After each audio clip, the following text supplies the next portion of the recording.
Okay, here in part 2, we're going to go ahead and finish the shot. We've done our tracking, whether you did it in SynthEyes, Nuke, or got it into Flame, doesn't really matter, or whatever software choice you chose to do some tracking is fine as long as you moved the data into Flame. Then we can proceed with what I would do next, which is starting to identify where we want to hold our frames for the projection. So I've done the first one just to kind of get things started, but we'll go ahead and work towards our next point, which I think will be right here. And if I hit the S key, I'm going to select the tracker, and this way I am not in danger of actually moving the tracker. So when I hit M, you go back to the move mode, and I can run the danger of accidentally moving the point around, which I do not want to do. So when I'm in S select points mode, that's just a really easy way just so you're not being destructive with grabbing any of these trackers. So I have a tracker selected. I want to identify the frame that I want to hold on, which is 72. So I just kind of made a note and renamed the tracker frame 72. So from here, I've now, this is again our undistorted footage. We already did our ST map workflow. So I just did a mux frame, which allows us to freeze. So I'll just do that again. I inserted a mux, and then I hit freeze current frame. We're parked on frame 72, which is what I want to use for our next projection. So I'm gonna hit G and get a Gmask tracer node out. And it's as simple as just cutting this guy out. I'll do it quickly. I might fast forward just so we can move along quickly, but I'll give you a few tips along the way that might help you as you're doing this for yourself. So just to get started, if you just want to start a new garbage mask, you can hit space G, and that will initiate the draw mode. So that's just an easy keyboard shortcut way to get started. I am going to do this super loosely. It's more about just kind of proving the concept right now, so forgive me if it is not pixel perfect. If I've now completed this first shape, I can hit space G again and just keep drawing. It's just going to add a new one. And again, any of these points that I want to refine, I can always go back to, and will continue to do so. So I'll hit space G again. Just try to grab as much as I can in this next go around.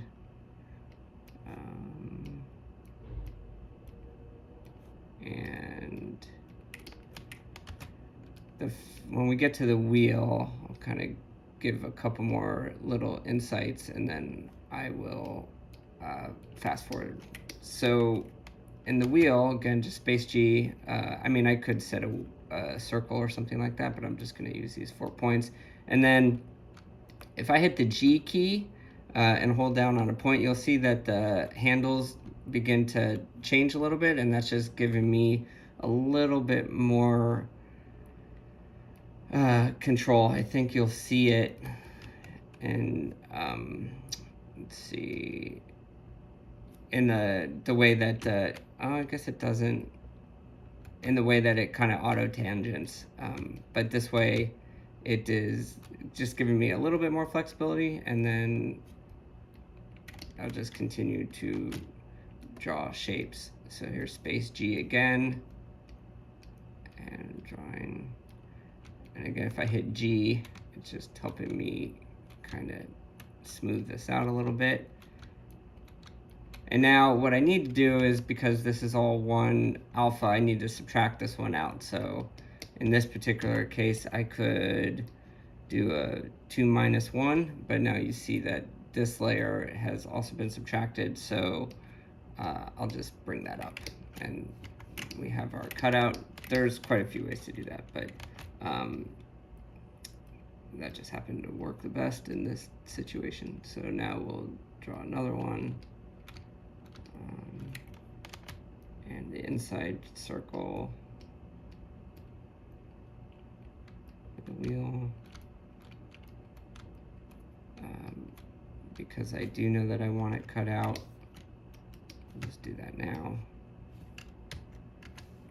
And now when I add this one on top, it'll already be the topmost layer, so it will not be held out by the very nature of how I drew it. So there we go. Oh, but his foot is, so here, let's just swipe down. Oops. I meant to grab this, bring this to the front, and there we go. So now let me just finish this quickly so we can move on with the actual projection work. I don't know why I'm drawing so many parts. I could probably do it in one shape since it's just a still frame, but it's more just for the exercise of doing this. And then I would ordinarily cut this inside part out, but just to speed things along, we'll just assume that that would be done at a later stage. So of course I would start to refine this. I'd probably work in some ground shadow too, so we have a little bit. That might be helpful for this projection. And with this, I'll add some softness. So I'll hit the A key and shift, and I'll just drag out a little bit. And again, if I don't want it to extend into that wheel, I can hit the A key again, shift, and just make sure that it's not extending out any further than I want. I get quite a bit of flexibility. And for this, I want it to be softer. So just want to make sure that maybe I'll increase the blur here to something like 50. Maybe that's too much, 25. And maybe take the opacity down a little bit. I don't need it to be so strong. So, and I'll do that for this next one as well. So we'll increase the blur and take the transparency down. So let's assume this is our guy. I've made a white solid that can be anything, but in this particular case, it's just the size of our backplate. And I'll call that up to use as the surface that we're going to project onto. So that's our layer 1. I'll just drag it out. You just want to make sure that this is all zeroed, because this is the axis that has all our data. We don't want to put additional data into our card. So now when I hit F4 and I'm parked on the frame 72, which is where we want our projection, the only thing I need to do is I can see that it's not rotated to camera. So that's an easy fix. I'll just go ahead and try to straighten it out as much as I can, and maybe just scale it up a little bit. And this is our card. So if it's moving through the scene, this is exactly what we expect to see. Now we just need to get our image plane onto that surface. So to do that, just want to make a new layer with Control N. I'm going to feed it our freeze frame and our garbage mask, our Roto. And as you'll see, that'll come in as an image. So just make sure you get rid of that, because the goal here is to project. So we need a diffuse map for that. So I'll drag out a new diffuse map. I'll parent it under our surface projection, our white card. And we don't have a camera yet, so we need to go through and duplicate our track camera. This is the camera that has all our SynthEyes data on it, and is a map to the scene. We need to duplicate that, but I only want to keep the frame that we're projecting on. So in this case, it's frame 72. So I'm going to hit animation, and with that camera 2 selected, I want to hit keep. And now we're only keeping the camera data on frame 72, which will be a match because that's the frame that we have decided to use for our camera projection. So with our layer selected, and actually let's name this. So this will be camera frame 72. This is totally normal and okay for you to agree to. Now I double click the diffuse. I say I want to map this as a projection, and I want to look at it through our freeze camera at frame 72. So now when we have this set, we go back to the beginning, you'll now see that this guy is stuck to that tracker that we had selected and is done so on frame 72. Now when we go past frame 72, he's going to stay in the scene because we didn't set any keyframes. But if we want him to disappear, just make sure that once you hit that match frame on the surface, the card, we go ahead and tell it to turn off. And then the frame before that, we wanted to make sure it's on. So now at frame 72, the takeover happens and the footage plays out. If you see that in, let's see, one of our side views, you'll get, you won't get a great sense of it. Let's see. You'll see these are our two projected cameras, so they're frozen. This is our tracked camera that's moving, so it lines up on one frame, and then it'll line up on another frame, and that's where the projections are happening. You can see I have the two cards in place. These are these big horizontal and vertical things taking up our scene, and that is the foundation of what is happening here. So we have our two bikers that just kind of stay frozen as the camera moves through the scene and then turn off when once their frame has been called up. For taking care of a situation where you need to just do some roto, that could happen in the stream, or just it could even happen outside. It could even happen on the original down the road. It just, at some point you're going to have to do some roto. Here, we'll just do it on the original so we can preserve as much as possible. You'll just want to make sure that you at some point would have to roto the tree, or at least roto the tree over the areas that get covered by the biker, and then I could easily just comp that on top and make sure that he is occluded. So that is the general workflow. I don't know if I will go much further just because it's a repeat of the process, but I think what the smart play to do is to identify where you would want to set your freeze frames. So this would be the next one that I would go for. And once you identify it, you want to make sure that you've kind of chosen which frame. So I kind of pre-identified it as frame 147. I want to make sure that I set a mux frame to freeze on that same frame. So freeze current frame, which would be 147. And then I just start masking to get my shape, and then I attach a card, and I go through the same process where I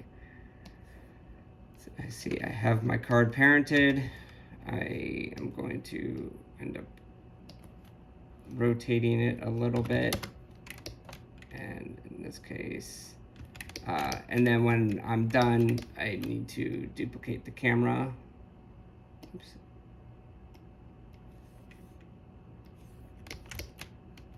And keep the frame, and then make sure that once I put the projection in, I'm looking at this camera 2, which by then would have been named, camera frame 147. And that's how we can build this thing up over time. Now, because we're working in an undistorted workflow, we need to redistort everything. So just make sure along the way that you set an alpha for your elements. So in this particular case, right now we will have these two bikers, and we just want to make sure that they are both fed into our undistorted workflow, or sorry, our redistorted workflow, so that we can get the redistorted foreground and alpha. And from there, we're really just going to composite that back over the original. So we have our front, which is the biker that's now been redistorted.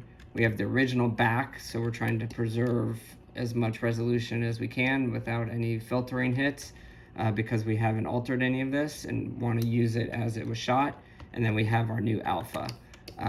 If you're coming from Nuke or somewhere else that likes things kind of pre-composited, or sorry, pre-multiplied, we can do that too. We fed it an unpre-multiplied, and we've chosen to pre-multiply it. So now when I comp this in, I just want to make sure that I've chosen it to be pre-multiplied, and that would also work. If you want to do it coming from the camera or from action, we could do that as well, where you just turn use color on, and so now, or I can make a new layer. We could do it that way, so that I don't always have to continuously turn this on and off while I'm building my composite. But at the end of the stream, when I'm ready to kind of do the output, I could just do use color, and now it's going to be pre-multiplied already when we feed it in. So I would not need this comp node. If that's a cleaner way for you to work, then by all means that would totally work as well. I think that takes care of this part 2. I know I've kind of gone through it pretty quickly, but that's also with the assumption that I think a lot of people kind of know what to do. In this case, it was just nice to kind of just see the basics of the steps that get you there in case there was any confusion. It's really just a simple rinse and repeat process of identifying the frame, holding the frame, adding the Roto with the freeze frame and the freeze camera, and kind of lining it all up. Now I will say this is kind of just a quick bonus. If you see that there's a tracker or an area that you maybe want to freeze, but you don't have a locator for, we can also do that with the information that we have. So let's say I want a track point to go right here, but I don't really have an axis for that. So what I'll do is I will just grab an axis and I will manually get it into the frame. I might look to see where another one is that's close, just so I have some reference. Oops, I lost it. So this one is selected. So I kind of see where that data is, which will help. So actually, let me do this again. I just hit W just to link it, so I'm kind of have my own tracker in place, but now I'm just manually going to move it into a location. So I know that I'm setting this on frame 71. So what I need to do is I need to grab the camera from frame 71. So again, I'll just duplicate this, and I'll just call this cam frame 71. I'll keep this frame, because really what I'm doing is I just want this axis to keep looking at the camera at that frame, so I can kind of almost like I'm projecting a locator is the easiest way that I would describe it. So I want to look at this camera, so I'm going to use Alt-L to do look at. And now the tracker is always looking at the camera. But if I move through the scene, it's going to drift off because we haven't really given it all the coordinates that it needs to kind of stay locked to our location. So what I need to do is I need to parent one more axis underneath this.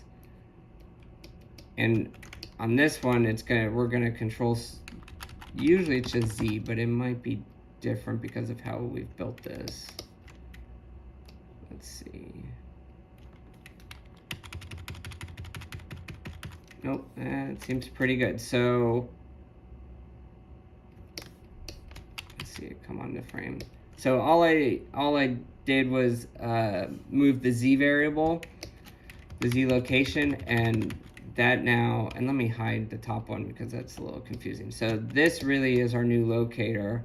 It's pretty well matched to, let me go to a top view, to where the scene is, because we know that this was a tracker over here. We're more interior, so this is our other tracker, and there's the distance between the two. And I can see pretty clearly that it's sticking, and certainly sticking well enough for what we're attempting to do with it. So that's a really easy way to